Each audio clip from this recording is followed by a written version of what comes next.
Thank you. The House Republican Policy Committee will come to order. The committee is meeting today to examine best practices to build trust between law enforcement and the communities they serve and protect. I now recognize myself for an opening statement. I want to thank everyone for coming to today's second hearing of the House Republican Policy Committee's Law Enforcement Task Force. This week, tens of thousands of law enforcement officers are traveling to Washington, D.C. to participate in National Police Week, to honor those that have made the ultimate sacrifice. The immediate family members, as well as the entire law enforcement community, are in our thoughts and our prayers. We should take this time to remember their service and thank every member of law enforcement for their efforts to protect safety and the safety and sanctity of our communities. Holding today's hearing, particularly this week, helps highlight a very real challenge. Law enforcement is in a crisis. Tensions between police and the public have rarely been higher in this country. Unfortunately, we see the problem getting worse, not better. Fractures in some communities are so severe, law enforcement officers have been targeted and sometimes killed simply because they wear a uniform. And this issue is not just limited to one city. Events in places like Ferguson, Baltimore, and New York have had a broad impact on law enforcement relations in every corner of our nation. I represent, for example, 19 rural counties in east central and southeastern Indiana. And the law enforcement officers in that area tell me that when these crises occur, it makes it harder in our communities to do our job as well. Moving forward, the House Republican Conference wants to be part of the solution. We want to look out for our law enforcement and look out for the people that they protect. That's why we formed this task force a year ago, to seek solutions and examine how the relationship between police and the public can be repaired. I want to commend the leadership of Chairman Reichert in this effort. Everybody in this room knows that as a former sheriff and a longtime law enforcement officer, Sheriff Reichert led the team that caught the Green River Killer.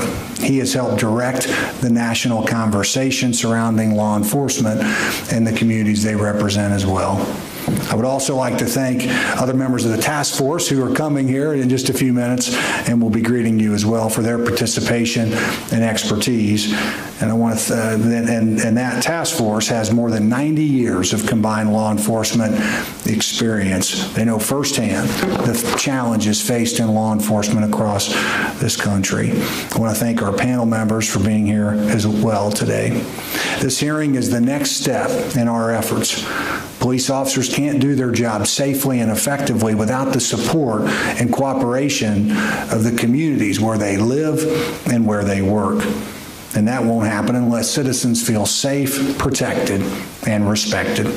We're fortunate to have this distinguished panel of experts who will offer a community, state, and law enforcement perspective on best practices when tackling today's challenges. I look forward to hearing from each of them on the appropriate role of the federal government in helping building bridges of trust and accountability between police and the public.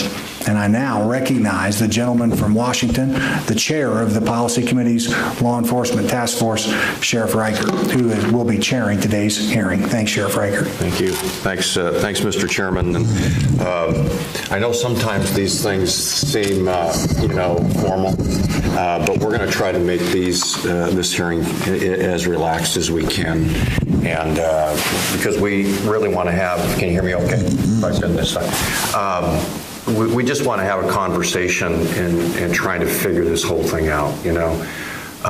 This is for the benefit of not only law enforcement but our community, and beyond that, the entire country. And so the words that we share today, I think, could be critical in beginning to form a dialogue. I think that's started in most communities, but that maybe we can assist in really directing and encouraging other communities to participate in. Because if we don't have that dialogue, we aren't going to make any progress. And so we need to have this discussion. I just want to comment. Yesterday, so my face is pretty a little bit red and sun touched. Right. Yesterday, I spent from 10:30 to 2:30 at the police memorial. Now, it was only 63 degrees, and the wind was blowing like crazy, but I still got a little bit of a sun tan. The only thing that, the most important thing I saw yesterday, because when you have a moment, I'm not the speaker. I'm a part of the community, and I'm sitting in the audience, and there's thousands of people that come to this event, and they fill the yard of the Capitol. I call it the yard, the front yard of the Capitol, and it just sort of struck me. There were a lot of different colored uniforms there. I mean, there were, it was green and tan and beige and blue, and my uniform used to be green and gray together with a green stripe down the side. I thought it was the best uniform. But some others, would like the blue a lot better. There were some black uniforms. There were honor guard uniforms. There were round hats, which I call frisbee hats. There were bus driver hats, and you guys know what I'm talking about. It's just really interesting to see different patches from all over the place, and people trading the different patches, different colors, different designs. And there was one uniform from Minnesota that was even rose colored, which I thought was a little bit different. I hadn't seen that before. But it not only struck me that there were different colored uniforms, you know where I'm going with this, but there were different colored people. And they weren't separated. They were sitting together. We had African American officers carrying Caucasian babies, and Caucasian officers carrying little black babies, and Asian and Latino and Polynesian. I mean, you name the ethnic background. They were all mixed together in the front yard of the Capitol, all different colors, all different colored uniforms, all different colored skin. My skin's even different color than was it yesterday morning. But it just struck me that we had people escorting, Caucasian officers and African American families, and then you saw mixed families together. I mean, they were all different ethnic backgrounds together.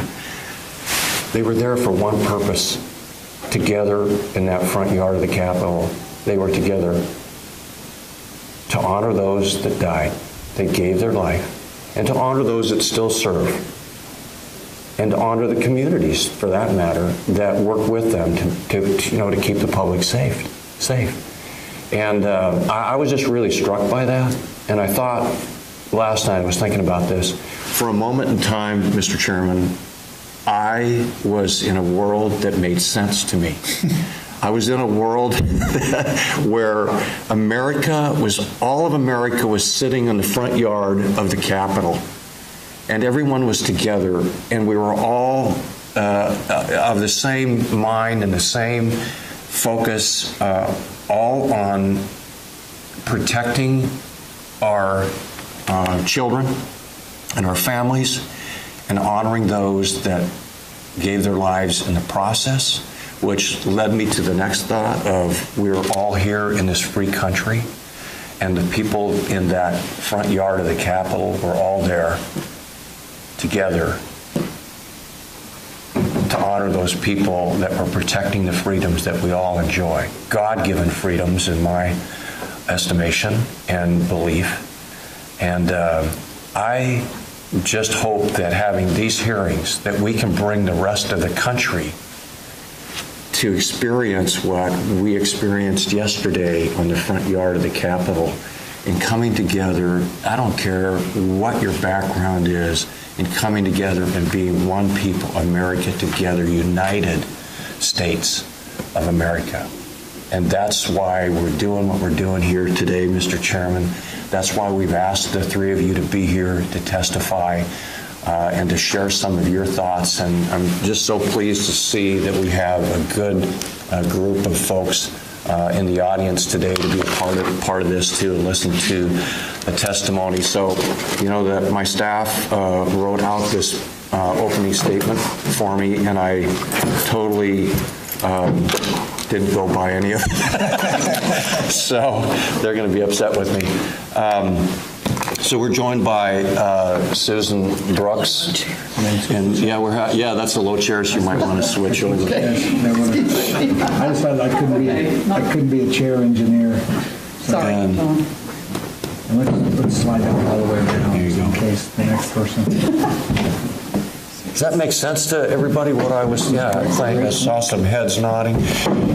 Susan, would you be ready to do a quick statement, or have you did you want? Yeah, we did. If you want.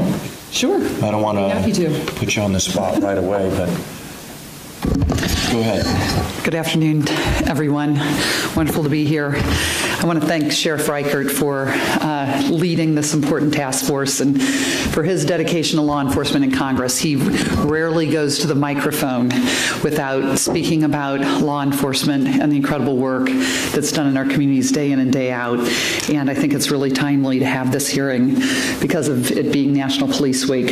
And as we examine the tensions, of course, between law enforcement and the public, it's important that, and incredibly important, that we pay tribute to our nation's law enforcement officers. I have worked with law enforcement throughout my career as well.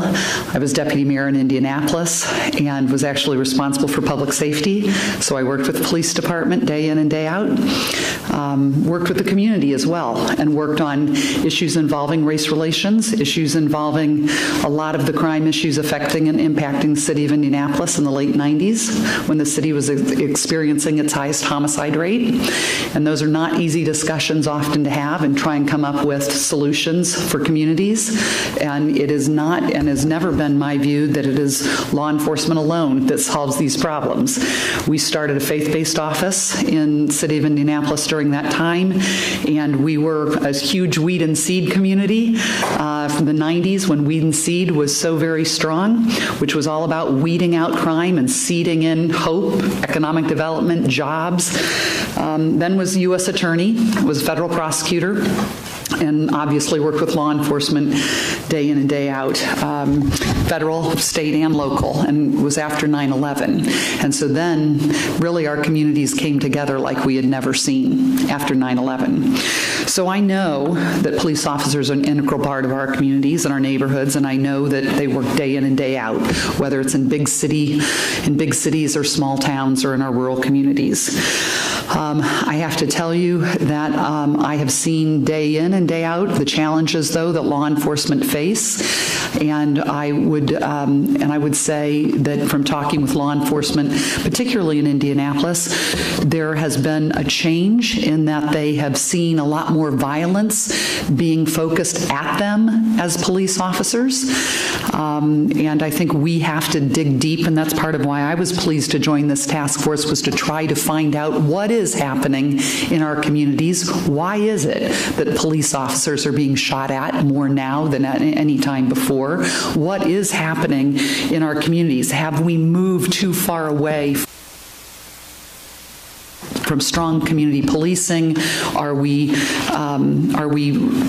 Do we have the relationships with the communities that we've had in the past that have brought peace to our communities? Are we educating and outreaching with young people, with children, as well as young people and people in our neighborhoods? What are we doing to strengthen that bond between our communities and between law enforcement? So I'm really pleased that as we remember the fallen officers, and we had a fallen officer from Howard County, Deputy Coons, who was just serving a warrant after his shift had ended even, and doing what law enforcement do day in, day out. He was just serving a warrant, and he was gunned down and just lost his young life. And so I've attended many, many law enforcement funerals, far too many public safety officer funerals. And we have to try to figure this out. We have to do better in this country. We are, I think, the strongest democracy in the world, and we've got to do a better job in bringing together our communities, our law enforcement, so we can avoid the violent outbreaks that happened in Baltimore and in Ferguson, and even ensure that it never happens in Indianapolis and our home state. And I know it's hard work. We want to hear from the best and the people who have been at the forefront with those ideas, and really pleased to learn from you. And we want to support law enforcement, and pleased that community members are here to support law enforcement, because I think at the end of the day, it's when we hold hands, when we pray around those crime scenes and after violent crimes, that we can make a difference. So I just want to thank you all for being here. Appreciate your work day in and day out in your communities, and now you're educating the country on what you think will work best. And so we really appreciate your time. Thank you, Mr. Brooks. And I just want to pause for a moment, too, and thank both Mrs. Brooks and the chairman for their support. When I came to the chairman with this idea, he didn't hesitate to say, yes, we need to do something, and we pulled a team together, and as the chairman said, has 90 years of law enforcement experience from the street. Steve Knight from Los Angeles, LAPD cop for 20 years, myself 33 years in the sheriff's office in Seattle. We have another career law enforcement member, Sheriff Nugent from Florida, 35 years. I think he came from Chicago area as a police officer and then down to Florida. And you'll meet some of the members as they're flying in. They'll pop in, but I just wanted to thank both of you for your dedication and support of this effort in bringing these key witnesses here and continuing this discussion. We're really fortunate to have three distinguished panel members today. First, Lieutenant Colonel Melvin Russell, who's the chief of the Community Partnership Division with the Baltimore Police Department, joining Baltimore PD as a cadet in 1979. Lieutenant Colonel Russell worked both as a uniformed patrol officer, then as an undercover officer for 20 years. He was appointed Eastern District Lieutenant in 2007, then Major only 11 months later. During this time, he created a nonprofit called Transformation Team to bring together community stakeholders committed to working together to make a better Baltimore. And in January of 2013, he was promoted to Lieutenant Colonel and created the Community Partnership Division. Mr. Steve McAdams was appointed Executive Director of Governor Larry Hogan's Office of Community Initiatives in 2015. A lifelong resident of Maryland, Mr. McAdams has more than 25 years of professional experience as a real estate broker and appraiser. The Office of Community Initiatives looks to enhance and improve opportunities for Maryland residents and oversees the work of the Governor's Office on Service and Volunteerism, Volunteer Maryland, Community Affairs, and engagement within the executive branch and the Governor's 8 ethnic and cultural commissions. Mr. Marvin Charles is a good friend of mine, and I'm really pleased to have him here today. He is an ordained minister and executive director of Divine Alternatives for Dads Services, or just call it DADS. Mr. Charles and his wife started DADS in 1998 in their living room after years of personal struggle, and at the age of 43, he removed himself from a downward spiral of substance abuse and homelessness to become a passionate, effective community leader. In just 7 years, Mr. Charles removed himself from his own state of despair to a personal mission to help other men and their children cope with the ill effects of fatherlessness. Thank you all for being here today. We are excited to have you here and look forward to hearing from you. And we will recognize the Lieutenant Colonel first for his comments, and you have 5 minutes to do so. And later, after everyone's testimony, we'll have some questions for you. So, Lieutenant Colonel, please. Thank you, sir.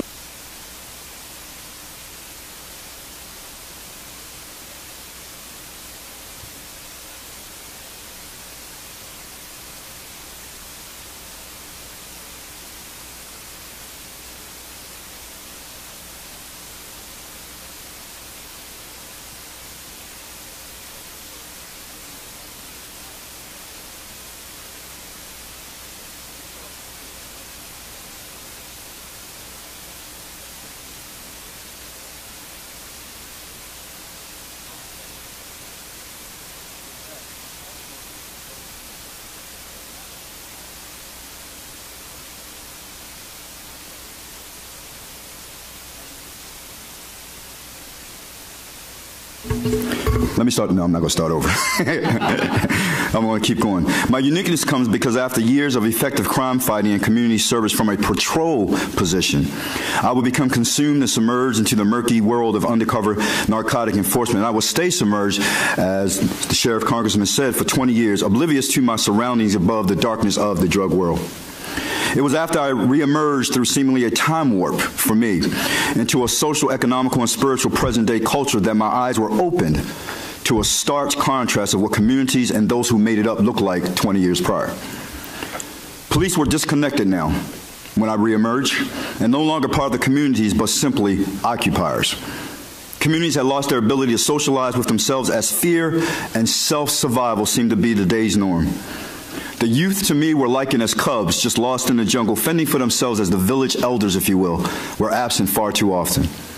Even the churches, in my humble opinion, seemed to have shifted. They had disengaged themselves from community and had transformed from being community to commuter churches. The city, Baltimore, and I'm finding this across the nation in so many places, the city was cloaked in trauma and everyone was left to coexist with trauma, and they were doing it in a very poor fashion, even though police was coexisting with trauma and really didn't know how to coexist with it. So I saw my task as simple and yet daunting one. 5 things. I saw my task was to tear down walls and silos that were not there 20 years before. Restore the relational equity within communities between all parties, because it was no longer existent. To get the police to listen to its community concerns and needs compassionately with empathy, because that too was no longer seemingly apparent. To partner and service all needs of the community and the police holistically and do it together. And finally, to teach and watch how collaborative engagement, presence, and engaged presence produce reduction. The result simply, it works. Because I had the opportunity to do that from 2008 to 2012 and saw a 40-year low doing just that, taking care of the needs of my community and my police officers from a holistic standpoint, and just knew that the crime would take care of itself, and it absolutely worked. Relationships have been and continue to be restored in Baltimore. Yes, we have a long road to travel, a long road ahead, but that road is being built and is being well traveled. And I believe it's to our advantage to work diligently towards unity and justice for all, and to do so in the spirit of love and kindness, something too often I'm finding today that's foreign to police officers as opposed to when I first started policing. But to do it in love and kindness, if we are to experience the greatest blessings of life and equality for all. As I close, it was once quoted, if we ever forget that we are one nation under God, then we will be one nation gone under. And I had a dubious pleasure of voting for him as the second president of these United States, my second president, being of age to vote, and that was Ronald Reagan. A nation indivisible, for a house divided against itself, it cannot and never will stand. Indivisible with liberty and justice for all. I believe law enforcement, communities, and everything that makes up the communities in law enforcement have to come back together again. I heard you say, Congresswoman Brooks, that what is it that we've lost in law enforcement? Why are people angry with us? Because today we seem to be too much put emphasis on being protectors of our communities and not enough emphasis on service. We have gotten out of balance, as everything has in our communities, from the church to the police to the community itself. Even to businesses, we have all gotten out of balance, and we have to get back to a place where we're developing relational equity with one another. Thank you for your time. That was pretty quick, Lieutenant Colonel. 5 minutes, sir. That was very good. Thanks for your insight. Mr. McAdams is recognized. Good afternoon, Chairman Messer, Chairman Reichert, and members of the Madam. I'm Steve McAdams. I'm the Executive Director of Governor's Office of Community Initiatives. Thank you for the opportunity for today to discuss the state's perspective. The Governor's Office of Community Initiatives oversees Governor's Office of Service and Volunteerism, Volunteer Maryland, Community Affairs Engagement, Faith-Based Outreach, and the Governor's 8 Ethnic and Cultural Commissions. We enhance and improve opportunity for Maryland residents. It was through this office a year ago we were able to help calm the civil unrest occurring in Baltimore and provide resources and services to those Marylanders affected. We leveraged our relationships with community leaders, the faith-based community, our ethnic commission, and our volunteers. We coordinated with several Maryland state offices and agencies, such as Department of Labor, Licensing and Regulation, Housing and Community Development, Human Resources, Governor's Office of Minority Affairs, Department of Aging, and Department of Disabilities. Acting as a facilitator, our office identified where the issues were on the ground. Families in need of food, elderly requiring prescriptions or transportation to doctor's appointments, law enforcement in need of things like bottled water and snacks to help get them through the longer days. We coordinated resources, donations like food and water, and nearly 3,000 volunteers from across the state who had offered their time to clean up the Penn North neighborhood the morning after the riots. Those volunteers were there in the heart of the unrest at 6 a.m. in the morning. Towards the end of the week, we distributed 1,000 lunches in coordination with the Baptist Church, Southern Baptist Church Association, that were delivered to the corner of the CVS, which was all seen on TV, that had been damaged. Residents of the neighborhood, law enforcement, clergy, and our staff all enjoyed some fellowship together over lunch. While the physical resources were managed, we determined how we could help the faith-based community and the community leaders who wanted to put an end to the unrest and prevent it in the future. At the time, there were significant members of the community whose voices were not being heard. Working with almost 200 faith-based leaders, we helped plan different circles of prayer throughout the city, give them and their supporters peaceful venues for their discussions. Looking ahead, we thought, how we were going to help residents of those communities and businesses recover. Through the Maryland Insurance Administration, we brought together all the insurance carriers of anyone who was affected, business or personal property-wise, and we brought together the Department of Housing and Community Development on short-term loans and cash flow to help get businesses back up and running. One of the largest groups which was affected was the Korean community. We worked closely with them and others, holding recovery workshops, business forums, and question and answer sessions. We're still working with them today. The Maryland Insurance Agency representatives from my office met recently with the Korean Society of Maryland to discuss outreach plans for education to the Korean community and insurance-related issues. Our office is working to change the mindset and values of those communities by introducing opportunities for economic growth. Bell Nurseries, Home Depot, and the Anne Arundel Muslim Council all have participated in joint funding to bring more resources like computers and fresh fruit gardens to the community centers. That's addressing two major needs: workforce development and fresh, healthy food. Initiative we're looking at is to also eliminate the food deserts by working with Real School Gardens, which builds and plants gardens in low-income schools, and teachers who are trained on how to use these learning gardens to improve students' engagement and academic achievement in the STEM field.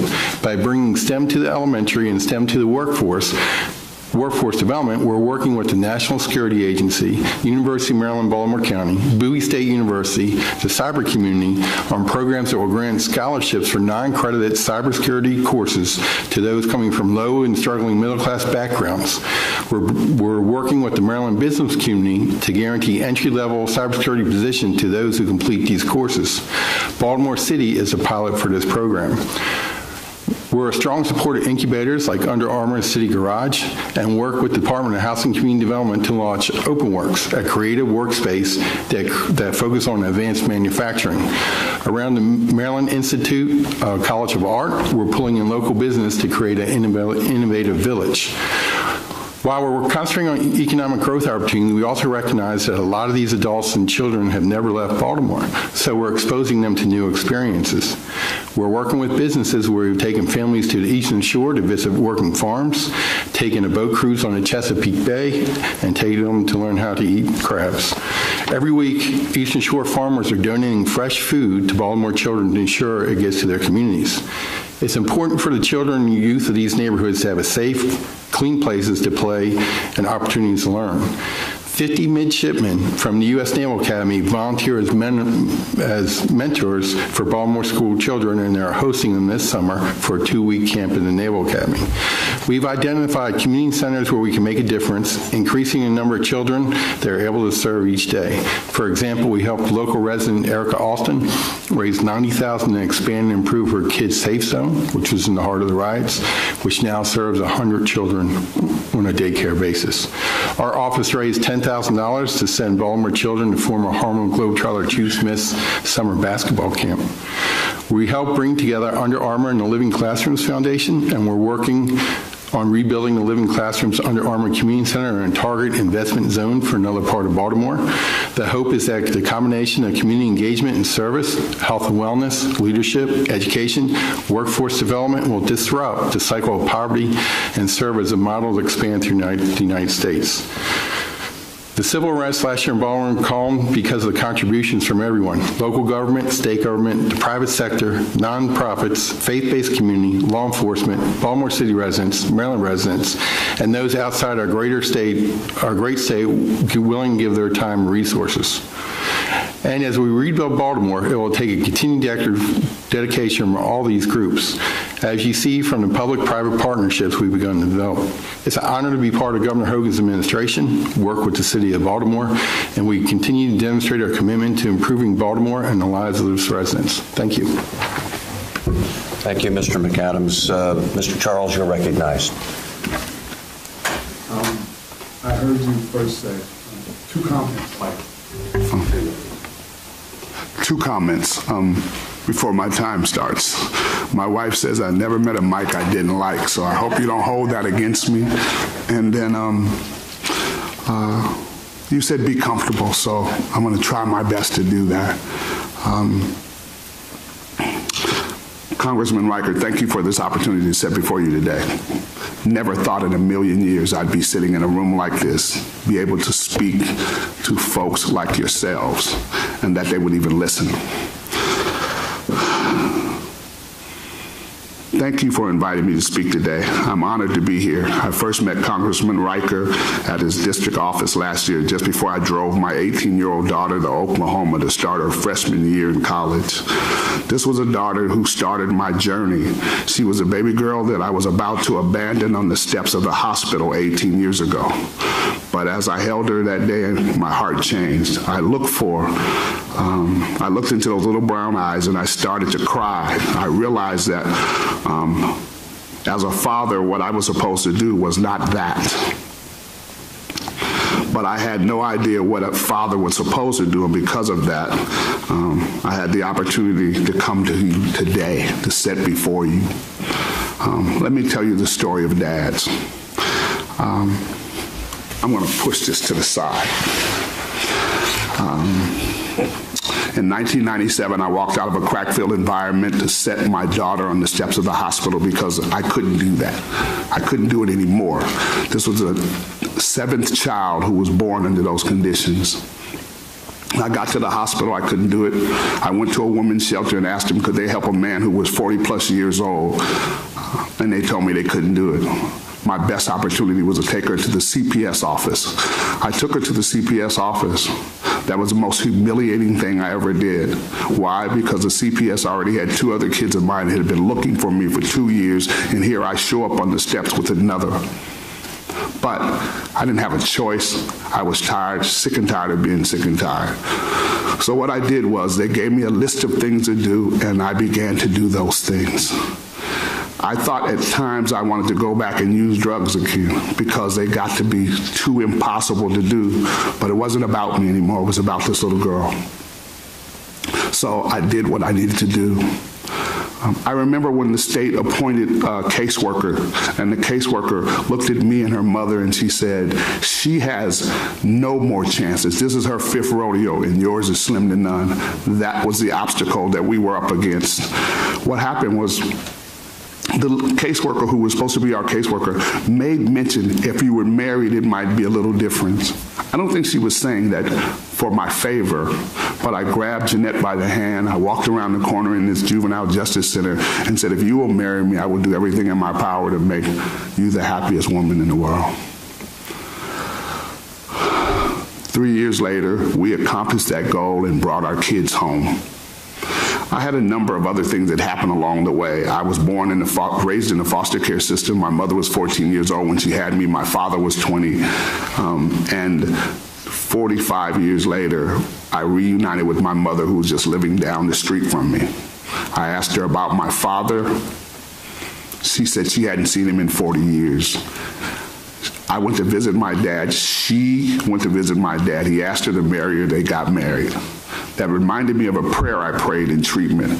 Lord, help me put my family back together again. The thing went to Good Morning America. It spread it all across the country. After the dust settled, my wife and I sat down in our living room, a little small living room we had, and said, how can we take what we've learned? There are people we got high with, we did crime with, we did time with. How could we take what we've learned and help them? Why am I telling you this? Because I believe the problem in America today is not crime, not drugs and alcohol. It's fatherlessness. Fatherlessness is a $100 billion problem in this country. So we started this little organization. We call ourselves System Navigators. What we do is take people like ourselves who come off the streets, come out of prison, come off drugs and alcohol, and we try to help them navigate these systems that they don't understand. One big one is the child support system. And we don't tell them to run from child support. What we do is we understand the system enough. Our first client owed $133,000 in child support. He'd been to prison twice. What we did was we helped him navigate through those systems to where he got his child support modified down to its original order, which was $11,000, and he was able to pay. Those kids of his now are graduating from college. So I believe, this is a personal opinion, I live in a little part of the United States. We've been able to see over 3,000 fathers and connect them with over 6,000 kids. Why? Because there's not a man in this country who doesn't want to be his children's hero. But there are obstacles and things that stand in their way that they don't understand how to navigate. Now, yes, some of them are just blatantly not there. I'm not talking about them. I'm talking about those men who, if you give them a sense of responsibility, help to put back what they took from. I'm one of those guys. Right now, I have a group of men. We've been doing this work for 16 years. 5 years ago, we started some of those same men who've been in and out of prison, who've been on drugs, who've turned their lives around, are now going back into an alternative high school. Alternative high school. The reason I stress that is because most folks don't care about those kids. So these ex-felons, ex-druggies go down there and they spend 10 hours a week in this school. Nobody's taking care of that. They're doing it. Why? Because they tell the stories of when I was in prison, these young people would come in prison and we felt sorry. We couldn't do anything for them. Now we have an opportunity to do that. Now, I can go on and on. I told you I never met a Mike I didn't like. I just wanted to give you kind of a snapshot. I did have a whole script together, but he scared me when he said 5 minutes. So anyway, I'd like to thank you again for giving me this opportunity to sit before you today. Thank you. I had trouble calling you Mr. Charles. Thanks, Marvin. As you can see, we have a really strong panel today with really a diverse, broad experience and ideas and thoughts, and you can see where they intersect and connect. And that's what this hearing is about, is trying to bring those ideas and those communities and those thoughts and ideas together. So I'm going to recognize Chairman Messer to ask some questions of the three of you. And now it's just, again, just a relaxed conversation. Thank you, Mr. Chairman. First, I want to thank Mr. Charles for his remarkable story. It's a story that, as you well know, it doesn't have any racial boundaries. I was actually raised in a single-parent family by my mother, was fortunate in my teen years to be able to connect with my father, and we have a solid relationship today, but it is certainly a challenge in communities all across the country. As I also alluded to in my opening statements, the law enforcement crisis we have in our country doesn't really just to have urban boundaries. Of course, some of the higher profile incidents that have occurred have happened in urban communities, but it's a challenge for law enforcement all around the country as these incidents occur. And I hear even in the relatively rural area I represent stories of an increase of violence. And I think I want to start with Mr. Russell, and others can certainly add. I mean, we're here today, of course, as federal policymakers, but I think you're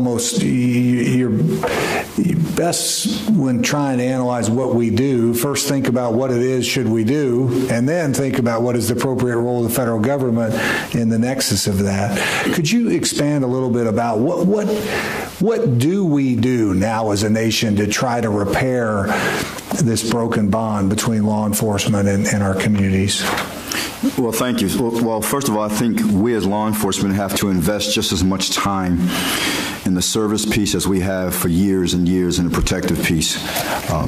You know, a lot of the communities, again, when I reemerged, a lot of the communities, it was such disparity and disdain for police officers, and I had to figure out why that was. Things were gone, like the Powell Center.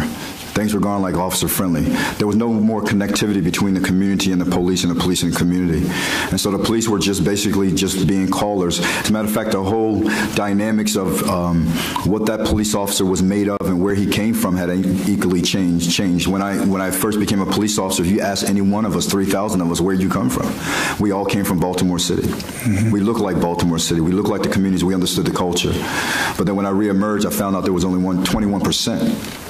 In 20 years span, only 21% came from the communities, even lived in the city. The vast majority came from outside of the state of Maryland. As a matter of fact, we have some even from Puerto Rico, and I'm not against anybody getting employment. But really, at the end of the day, how do you take anyone? How do you take anyone from a different culture and then submerge them into a culture that's not their own? And yet you didn't train them to do that. Do you know the cause of that? I mean, do you know why that transition? There's no good reason as far as I'm concerned. Okay. You know, I don't want to get into the corruptive piece. I don't want to get into all that. But as far as I'm concerned, there is no real good piece. There's no real reason behind that. I think it does take some divulging and looking into deeper because I don't think it needs to be that way. As a matter of fact, the reason I feel so strongly about that, I reinstituted the Officer Friendly program because I remember Officer Friendly. I took something called the Explorers, and Sheriff, you know what the Explorers are, Boy Scouts for Police, basically. And so we didn't invest time into those young people. As a matter of fact, the last Explorer who was an Baltimore City Explorer that transitioned and became a Baltimore City police officer was like 1997. It's like a 20-year span almost. So what happened along that breach? And a lot of these kids I knew who wanted to absolutely become police officers, but something was broken along the way. And so we picked up that piece and we revamped that program, and now we have a Explorers program curriculum. As a matter of fact, some good people behind me, part of my team's behind me, and one of them runs that Explorers program for me. It's a curriculum that's in school. It is a pipeline because we want to change the narrative. Instead of being the pipeline from the school to the prison pipeline, we want to make it the school to the police, law enforcement, to attorneys, to doctors, to good citizens pipeline. And so we have that going on in schools because we want to reinvest in our kids, and that's what we're doing.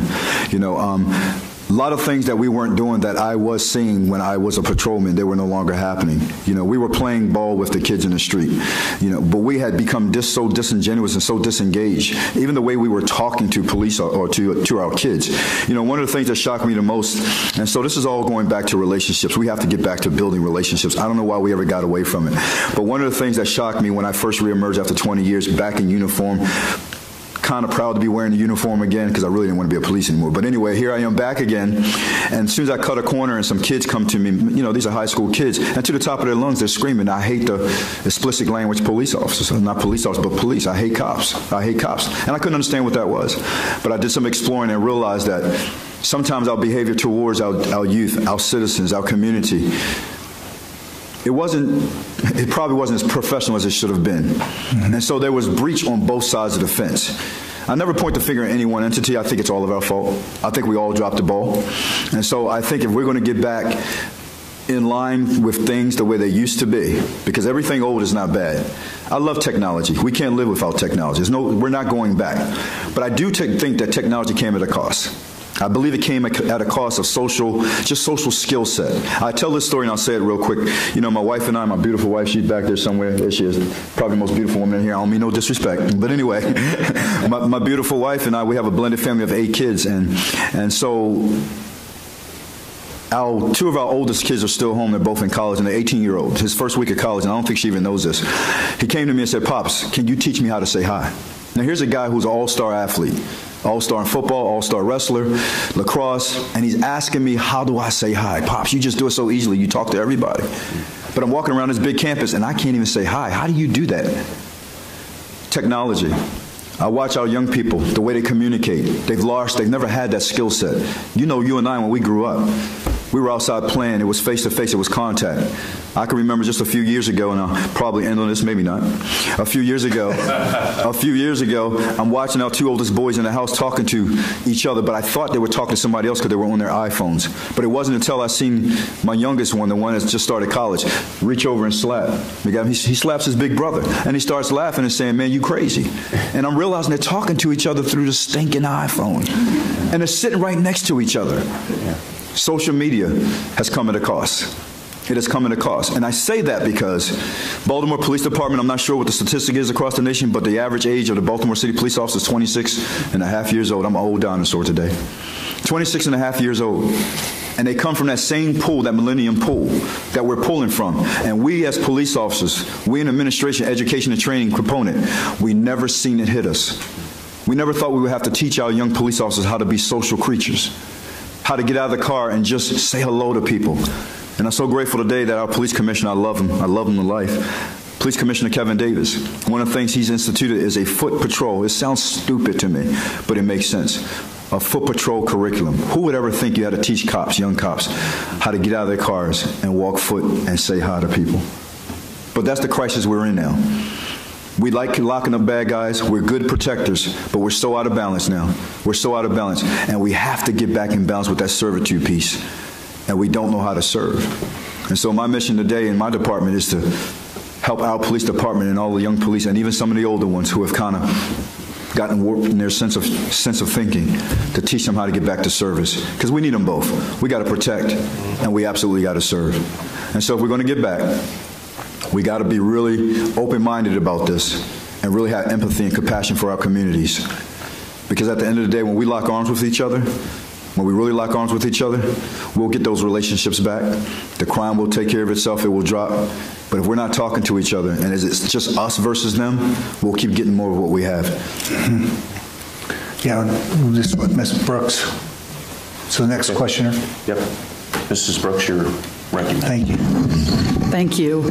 I think part of what we're struggling with a bit is what is the federal government's role when the most effective and the most important policing is that which is so local, and yet, Mr. McAdams, you're from the state of Maryland, working hand in hand with local. Can you share with us what you believe a state's role for any of our states? What is the state's role in working with local law enforcement and local communities to improve these relations?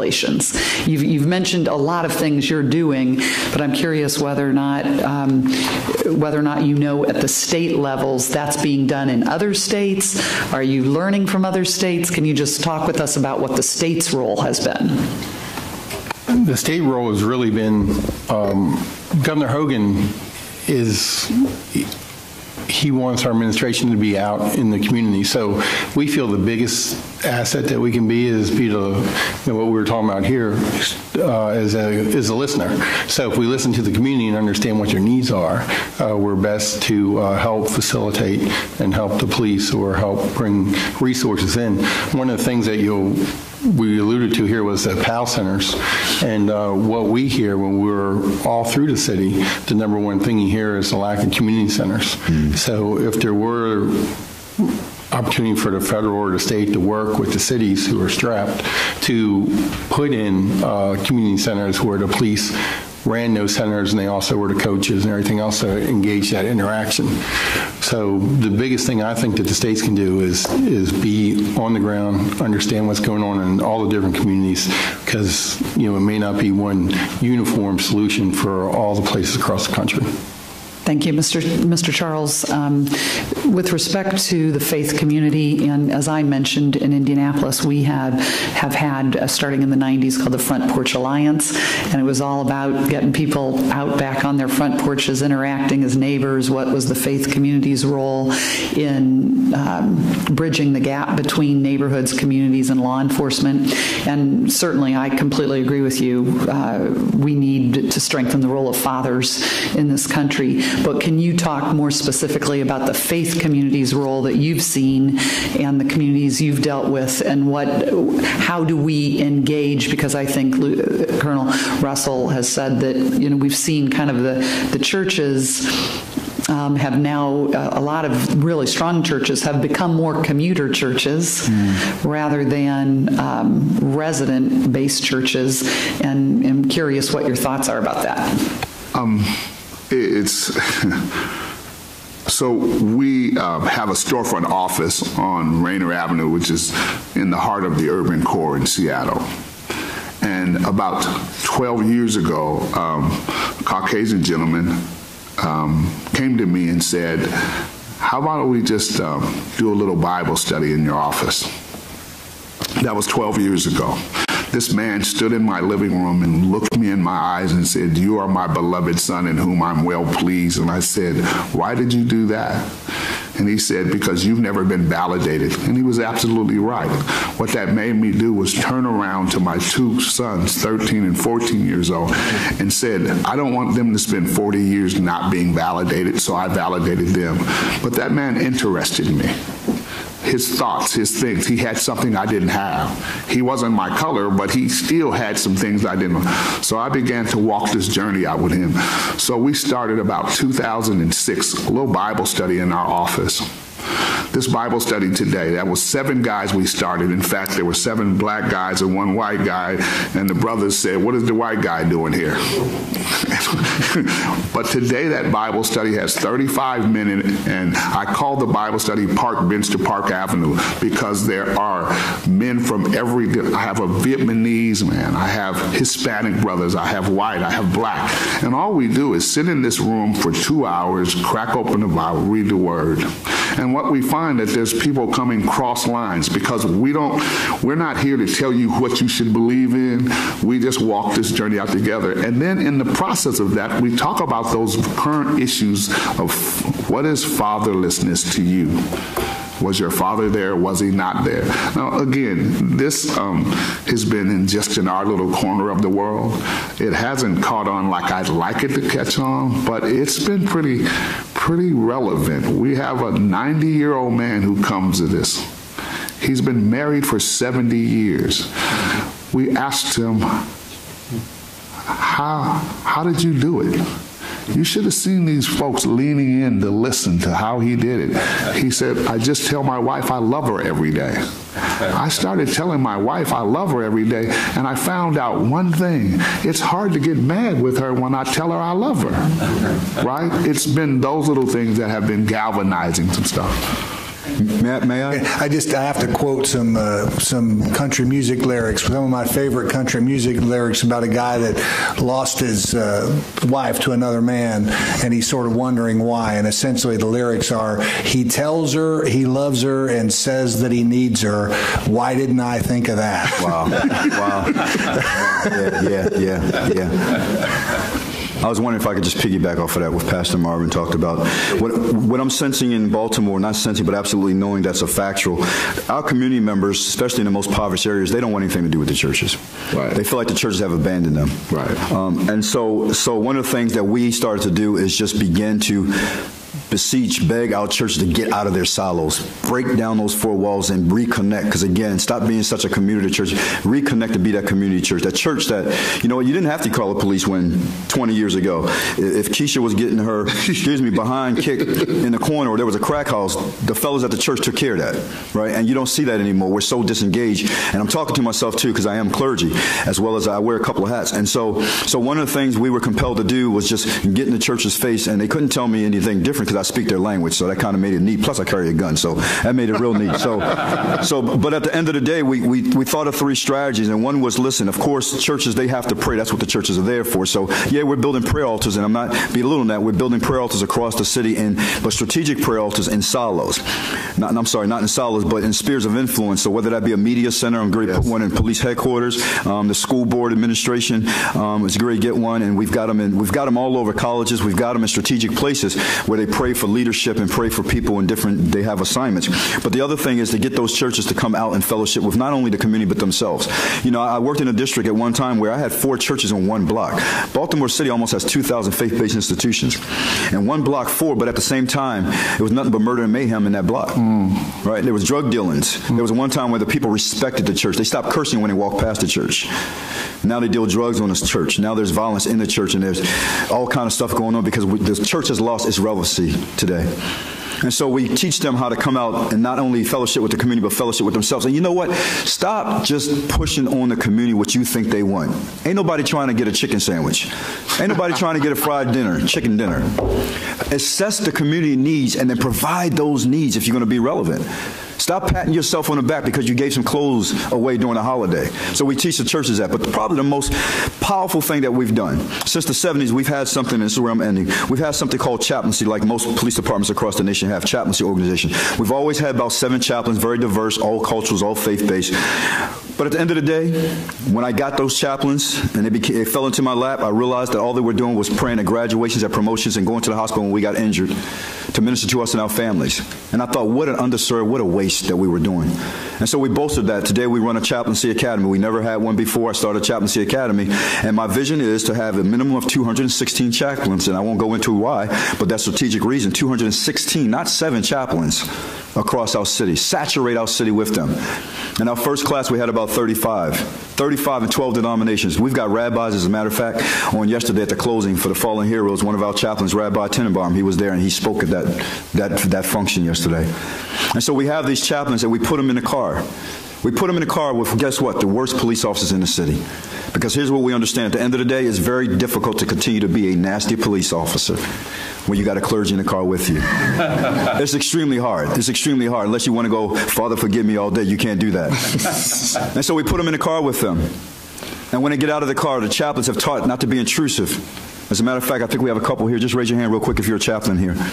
We have chaplains, and we're up to about 100 right now. And these chaplains get in the car, and they make themselves available. They don't intrude. They're not there to pray for them or any of those things. Just make themselves available. But something unique has happened. You know, Sheriff, that as law enforcement officers, we are very proud individuals. Sometimes we don't even tell our spouses everything. Sometimes we don't even tell our partners everything, the most deepest, darkest secrets. But what we have found is these chaplains have become that place. Even though they're hated in the beginning, by the day's end or a couple, depending on how tough of a cop you are, in a week or so, you're opening up to that chaplain, and we're watching marriages get healed. We're watching families become whole, finances, because they're counseling them. See, we have traumatized police officers just like the community. And how can you really deliver a great service? How can you give away something as a peace officer if you don't possess it yourself? I'm talking about simple peace. And so we restore that peace in them through these chaplains. But they're not just chaplains for the police department. And they know that. They're chaplains for the city. They're chaplains for the community. And they help the community to also heal. And then they also bridge the gap between both of them. We're seeing tremendous miracles being birthed in Baltimore City because of these chaplains. And by year's end, I'm believing that we'll have 216. And you just give us a little while, and you'll watch Baltimore go upside right. Because the churches are finally starting to understand, the synagogues, our Jewish friends, our brothers, and our Muslims, because we have no respect of person. And they're doing a tremendous, tremendous job. So I think that's how we as faith-based can help a little bit more. Well, thank you. I'm not a pastor, but my grandfather was, so close enough. By default, yes, sir. And my other grandfather was a town marshal, so I got the mix of them. Good mixture. There you go. I really appreciate everything that the three of you have shared. And a lot of things, of course, have struck me personally in my 30 deal with. And in my case, you know, I collected 125, 130 bodies of young women during the Green River serial murder case. I was stabbed in 1973 at a domestic violence, had my throat slit with a butcher knife. And all of us could tell stories, but just to give you an idea, the three of us and the others on the panel that couldn't make it, that are still flying, we're human beings. We might be sitting in these chairs, but we're no different than anyone sitting in this room. We just have different titles, and God has given us a different calling and a different job to do. And one of the things that I think you've all hit on the right note here is, drugs and alcohol are a symptom of what's going on. And what do we do to keep people from experiencing that level of life, where that experience in life of drugs and alcohol and divorce and those things, and then we start talking about social, right, and faith-based solutions. Sometimes that's not politically correct, and now you get to the point then was who has the courage to stand up and say, here are the real solutions to today's problems, and whether that be in Mr. Charles' case, starting his own prayer group with pastors from the inner city, with inner city youth, young men, to show them the way of fatherhood, helping them to get off drugs and alcohol. I was at one of those prayer meetings not too long ago, and they were wondering what I was doing there. But once we got to visit a little bit, people begin to recognize we're all after the same thing. We want our kids to grow up with a father and a mother, with love, in a loving home. Foster care, defined in some states, success is defined as moving a child from foster home to foster home to foster home to foster home, when eventually what happens, they are aged out, they have no place to call home. Where do we go for Christmas or Thanksgiving or my birthday? Nowhere.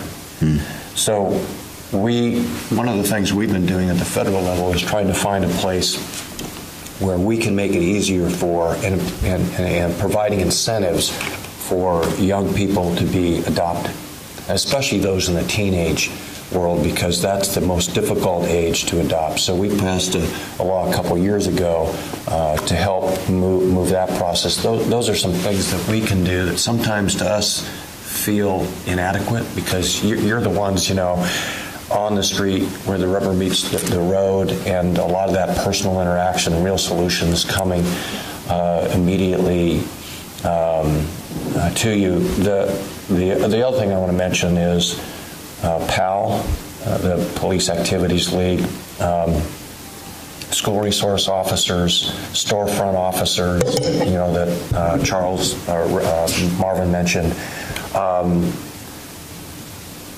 I think those are absolutely necessary, and they connect into all the things that you all talked about. But the money's not there, right? Right. So I think, federal grants and the COPS grants, those sorts of things, we need to start taking a closer look at, because wouldn't you, each of you, I've asked this question to, would you describe the situation that we're experiencing across this country, the gap, ever-widening gap between police and community? Would you not call this an urgent absolutely situation, that it's really, maybe you could comment on that a little bit, on what you see as the urgency behind the federal government supporting those sorts of grants to implement programs, some of the programs that you've mentioned today, and support those local, and the state would do the same thing, supporting those local efforts at the street level. Can you just talk to the critical, urgent need right now to take action? Because, Colonel, as you said, the people that we're looking to hire are the people that are not exactly tuned into that compassionate, relationship-building service mentality that we're looking for. Can the three of you comment on the urgency of this? So I guess I'll start.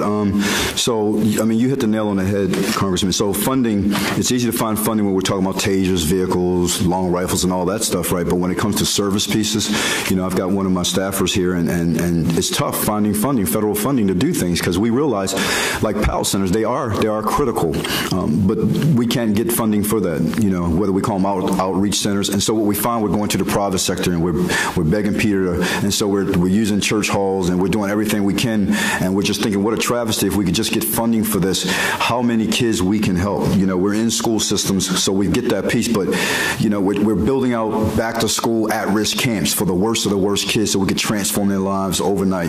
With taking them offline for 3-4 days.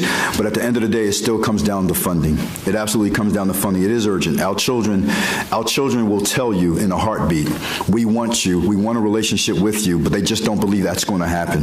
They don't see that happening. So at the end of the day, yes. I mean, I think if Lynn heard, you know, I heard you say, you were talking about it, and I'm sure Lynn, one of my staffers, and Matt sitting here, when you said we're trying to figure out a way to adopt teenagers so they can finally get into a home, I'm sure they were thinking like I was thinking, how can we wrap that into what we're doing just so we can get funding and make sure that thing happens, so we can wrap that into other things that we're doing for our youth, because our youth are so important to us. Everybody say that our youth are our future. I don't believe that. I believe our youth are our right now, because it's urgent. And if we think about the future, that means we could put some things off. We could think about it tomorrow, but I think we need to be thinking about that yesterday.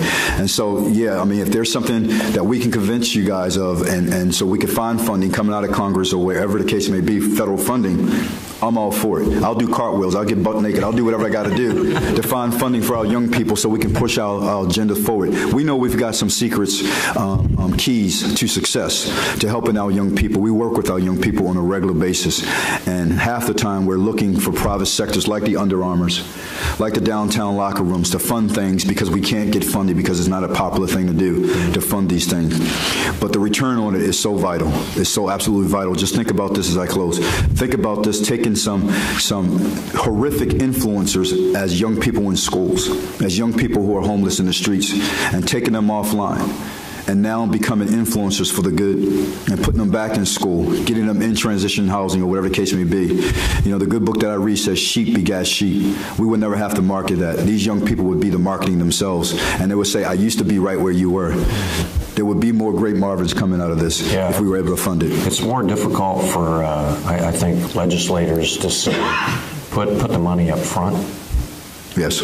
And not put it at the back end. Put it into hope, building hope, you know, for kids, versus at the back end building prisons, tent cities, drug rehab, alcohol rehab, youth centers, name it. You know, that's we're wasting so much money. Mr. McGann.